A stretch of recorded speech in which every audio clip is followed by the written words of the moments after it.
Welcome to the Slop Farm. Enjoy the video. You start by proving the device and your ownership.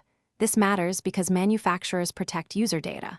Once you confirm model L3250 and serial, make sure you have purchase details or linked account info ready.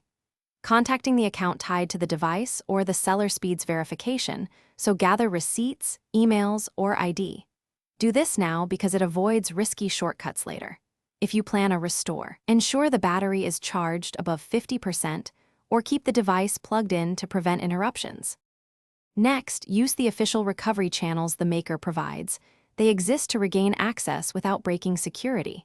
You should try the device's forgot password flow first because it verifies ownership through email, SMS, or a backup code. If that fails, contact manufacturer support and follow their verified procedures. They will ask for proof you prepared earlier. Once connected, follow their guided steps exactly and make sure you have access to the recovery email or second-factor device they'll send codes to.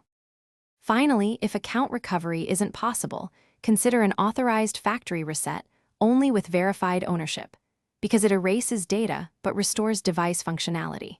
You will then restore settings and files from a cloud backup or a local copy, so make sure those backups exist.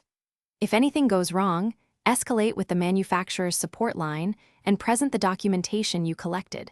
This is the fastest way to a legitimate resolution. One troubleshooting tip: reboot and retry the recovery flow before a reset.